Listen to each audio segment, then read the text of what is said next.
Kalian mikir, kok perusahaan yang katanya untung besar, pajaknya malah kecil ya? Atau sebaliknya, laporan keuangannya itu untung, tapi pajaknya malah rugi. Nah, ternyata dunia akuntansi dan dunia perpajakan itu nggak selalu sejalan. Di akuntansi, perusahaan punya aturan sendiri, dan di perpajakan pun sama, negara juga punya aturannya sendiri gitu.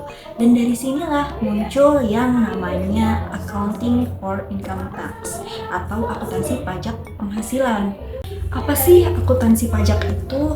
Secara sederhana, akuntansi pajak itu adalah proses pencatatan dan pelaporan transaksi perusahaan yang berkaitan dengan pajak. Tujuannya supaya perusahaan bisa menghitung pajak dengan benar sesuai aturan pemerintah. Menurut Waluyo, dalam buku akuntansi pajak itu digunakan sebagai dasar penyusunan laporan perpajakan sesuai ketentuan perpajakan yang berlaku. Masalahnya, laporan keuangan perusahaan itu biasanya dibuat berdasarkan standar akuntansi keuangan atau SAK. Sedangkan pajak dihitung berdasarkan undang-undang perpajakan. Nah, terus gimana dong? Dua aturannya berbeda nih. Ini seringkali yang bikin hasil akhirnya juga berbeda. Contohnya begini, menurut akuntansi, suatu biaya mungkin boleh dicatat sebagai beban gitu. Tapi menurut pajak, belum tentu boleh. Akibatnya, laba versi akuntansi dan laba versi pajak itu bisa berbeda. Pertama, ada yang namanya laba akuntansi. Ini adalah laba yang muncul di laporan laba rugi perusahaan. Rumusnya itu pendapatan dikurangi dengan beban. Misalnya, perusahaan itu punya pendapatan 900 juta rupiah dan bebannya itu 600 juta rupiah. Berarti laba akuntansinya itu adalah 300 juta rupiah. Tapi negara nggak langsung percaya begitu aja, karena menurut perpajakan ada beberapa biaya yang nggak boleh mengurangi pajak. Akhirnya dilakukan yang namanya koreksi fiskal. Gitu. Proses mengubah laba akuntansi menjadi laba kena pajak disebut dengan koreksi fiskal. Koreksi fiskal ini ada dua. Yang pertama ada koreksi fiskal positif, yang artinya laba itu ditambah, dan biasanya karena ada biaya yang menurut akuntansi itu boleh dicatat, tapi menurut pajak itu nggak boleh dicatat. Contohnya, denda pajak, sanksi administrasi, biaya pribadi pemilik perusahaan. Dan karena biaya itu nggak diakui pajak, maka laba kena pajaknya itu jadi lebih besar gitu. Nah, kemudian yang kedua itu ada koreksi fiskal negatif. Kalau koreksi fiskal negatif ini kebalikannya.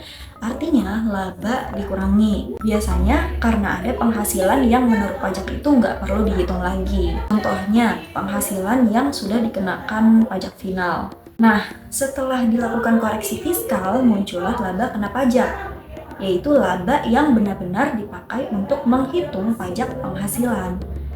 Contohnya, laba akuntansinya 300 juta.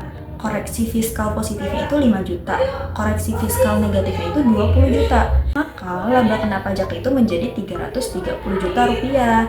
Artinya, menurut akuntansi untungnya itu 300 juta, tapi menurut pajak untungnya itu dianggap 330 juta. Kenapa sih bisa berbeda? Perbedaan itu muncul biasanya karena ada dua hal, yaitu beda permanen dan juga beda temporer. Beda permanen adalah perbedaan yang selamanya nggak akan sama. Contohnya denda pajak. Di laporan akuntansi, denda itu dicatat sebagai beban. Tapi menurut pajak, denda itu nggak boleh mengurangi penghasilan kena pajak. Jadi selamanya akan berbeda gitu. Atau misalnya penghasilan yang sudah kena pajak final. Atau misalnya penghasilan yang sudah kena pajak final. Di akuntansi tetap dicatat sebagai pendapatan. Tapi di perhitungan pajak tertentu nggak dihitung lagi. Kita akan membahas perbedaan dalam akuntansi pajak penghasilan. Nah, di dalam bab Accounting for Income Tax dalam buku Intermediate Accounting itu dijelaskan bahwa perbedaan antara laba akuntansi dan laba fiskal ini dapat dibedakan menjadi dua jenis. Yang pertama, permanent differences atau beda permanen. Yang kedua, the temporary differences atau beda temporer. Nah, sekarang kita akan membahas yang pertama dulu, yaitu permanent differences atau beda permanen. Jadi, different permanen ini itu perbedaan antara laba menurut akuntansi dan laba menurut perpajakan yang tidak akan pernah dibalik pada periode mendatang. Nah, perbedaan itu bisa muncul karena ada pendapatan yang diakui dalam akuntansi tetapi tidak dikenakan pajak, atau ada beban yang diakui secara akuntansi tapi tidak boleh dikurangkan menurut pajak. karena sifatnya permanen. Perbedaan itu tidak menimbulkan deferred tax asset maupun deferred tax liability. Nah, di sini ada karakteristik permanent differences. Yang pertama, hanya terjadi satu kali, tidak akan reverse di masa depan, tidak mempengaruhi pajak tanggungan, hanya mempengaruhi perbedaan antara accounting income dan taxable income.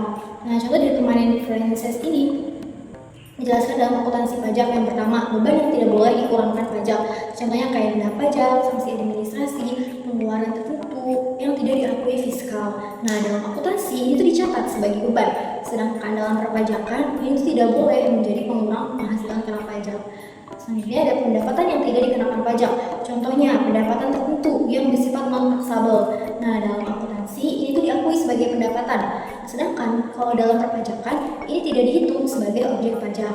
Nah, dampak dari permanent differences ini akibatnya laba komersial berbeda dengan laba fiskal, tapi tidak ada konsekuensi pajak di masa depan.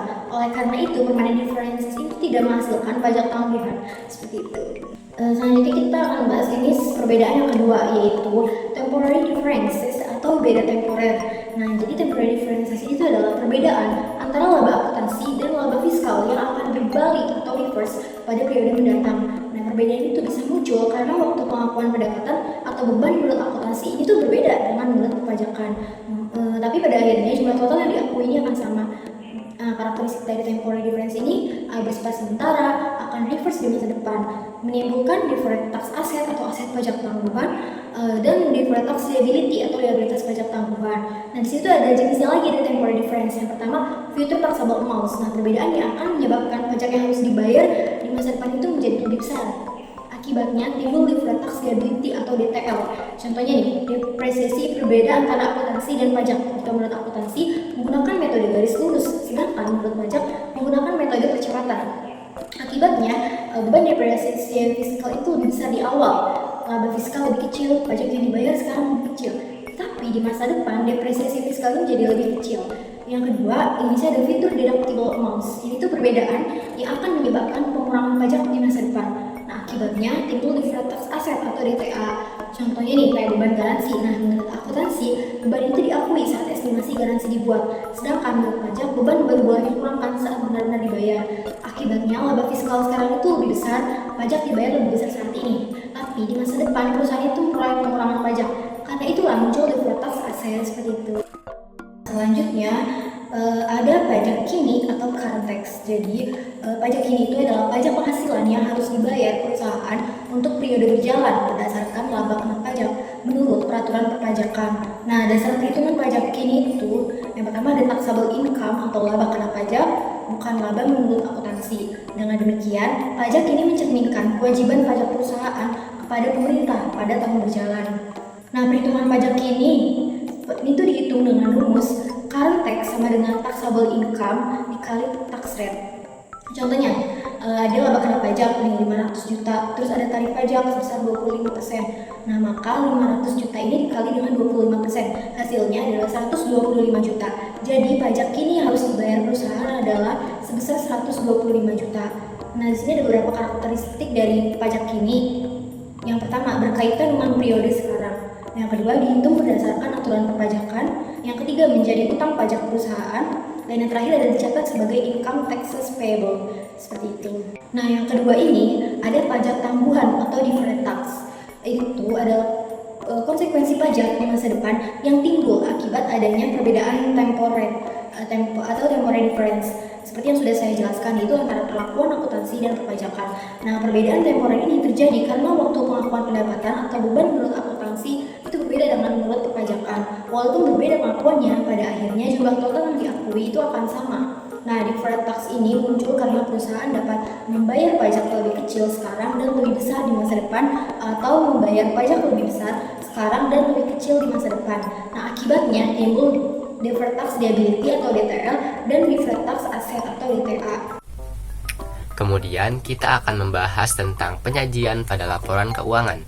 Dalam laporan keuangan, pajak penghasilan ini disajikan pada laporan laba rugi dan juga laporan posisi keuangan. Menurut Ikatan Akuntansi Indonesia melalui PSAK 46, perusahaan ini harus menyajikan beban pajak kini, beban atau manfaat pajak tangguhan, aset pajak tangguhan, serta liabilitas pajak tangguhan. Nah, pada laporan laba rugi, pajak ini dicatat sebagai bagian dari beban perusahaan. Sedangkan pada laporan posisi keuangan atau neraca, pajak tangguhan disajikan sebagai aset atau kewajiban sesuai kondisi perusahaannya.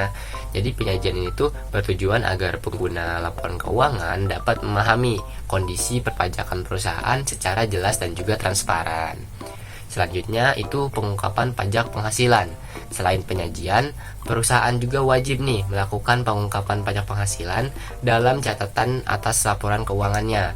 Menurut International Accounting Standard Board dalam IES 12, perusahaan ini harus mengungkapkan informasi penting terkait pajak agar laporan keuangannya itu lebih transparan. Beberapa hal yang biasanya diungkapkan itu antara lain ada rincian beban pajak, rekonsiliasi laba akuntansi komersial dengan laba fiskal, tarif pajak yang digunakan, komponen pajak tangguhan, dan juga perubahan aset maupun liabilitas pajak tangguhan. Selanjutnya, kita akan langsung ke materi Deferred Tax Asset atau liabilitas pajak tangguhan. Apa sih itu? Jadi, itu adalah kewajiban pajak yang akan dibayarkan perusahaan di masa depan akibat adanya perbedaan temporer antara pencatatan akuntansi komersial dengan akuntansi perpajakan. Liabilitas pajak tangguhan itu menyebabkan jumlah pajak terutangnya itu lebih besar di periode mendatangnya. Nah, liabilitas ini muncul ketika perusahaan membayar pajak lebih kecil pada periode sekarang, tetapi nantinya itu harus membayar lebih besar pada periode berikutnya. Daripada kita pusing, kita langsung aja ke contohnya. Sebagai contoh nih ya, Januari tahun 2011, perusahaan ABC ini membeli kendaraan senilai 100 juta. Nah, pada pencatatan akuntansi, kendaraan ini tuh disusutkan selama 10 tahun. Sedangkan menurut fiskal, kendaraan itu disusutkan selama 8 tahun aja, yang berarti pada tahun 2011 sampai 2018 ini laba kena pajaknya ini akan turun, sehingga mengakibatkan perusahaan ABC ini membayar pajak ini lebih rendah. Nah, ini tuh yang disebut dengan Deferred Tax Asset yang setelah dijelaskan teman saya sebelumnya. Sedangkan pada tahun 2019 dan tahun 2020 laba kena pajaknya itu akan lebih tinggi karena beban penyusutan menurut fiskal itu sudah tidak dihitung lagi, tapi kan menurut akuntansi komersial dia tetap dihitung. Jadi laba kena pajaknya itu akan tinggi, sehingga pajak yang dibayarkan PT ABC ini juga akan tinggi juga. Nah, inilah yang disebut dengan Deferred Tax Liability, seperti itu. Selanjutnya, kita akan membahas bagaimana pengukuran pajak tangguhan ini.